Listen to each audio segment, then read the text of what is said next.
अकबर बीरबल की कहानी। खाने के बाद लेटना।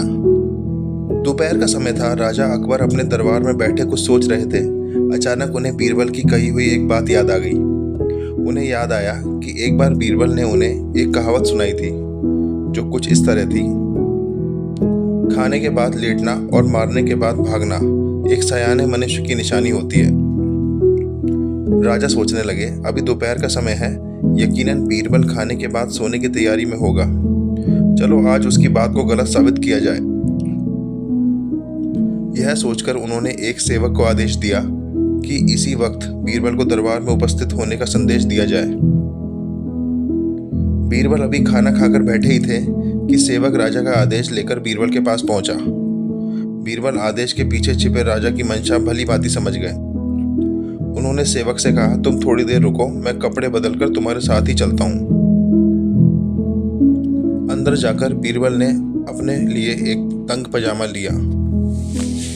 पजामा तंग था तो उसे पहनने के लिए उन्हें बिस्तर पर लेटना पड़ा। पजामे को पहनने का बहाना करके वे थोड़ी देर बिस्तर पर ही लेटे रहे और फिर सेवक के साथ दरबार की ओर चल दिए। दरबार में राजा बीरबल की राह देख रहे थे। उनके वहां पहुंचते ही राजा ने पूछा, क्यों बीरबल, आज खाने के बाद लेटे थे या नहीं? बीरबल ने जवाब दिया, जी महाराज, जरूर लेटा था। यह सुनकर राजा को बहुत गुस्सा आया। उन्होंने बीरबल से पूछा, इसका मतलब यह है कि तुमने मेरे आदेश का असम्मान किया? तुम उसी समय मेरे सामने क्यों उपस्थित नहीं हुए? इसके लिए मैं तुम्हें सजा देता हूँ। बीरबल ने तुरंत जवाब दिया, महाराज, ये सच है कि मैं थोड़ी देर लेटा था, लेकिन मैंने आपके आदेश की अवहेलना नहीं की। आपको मुझ पर यकीन ना हो तो आप सेवक से इसके बारे में पूछ सकते हैं। हाँ, यह अलग बात है कि मुझे इस तंग पजामे को पहनकर बिस्तर पर लेटना पड़ा। बीरबल की इस बात को सुनकर अकबर हंसे बिना रह न सके और उन्होंने बीरबल को दरबार से जाने दिया।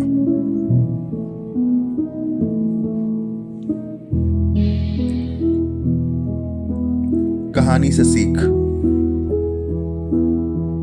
इस कहानी से हमें यह सीखने को मिलता है कि परिस्थिति को भांपते हुए हमारे द्वारा उठाया गया एक कदम हमें अनेक मुसीबतों से बचा सकता है। तो दोस्तों, आपको ये कहानी कैसी लगी? अगर आपको ये कहानी अच्छी लगी हो तो प्लीज़ मेरे चैनल को लाइक, सब्सक्राइब और शेयर करना ना भूलें। हम आपके लिए ऐसी अच्छी रोचक कहानियाँ लेकर आते रहेंगे। तब तक के लिए जय हिंद, जय भारत।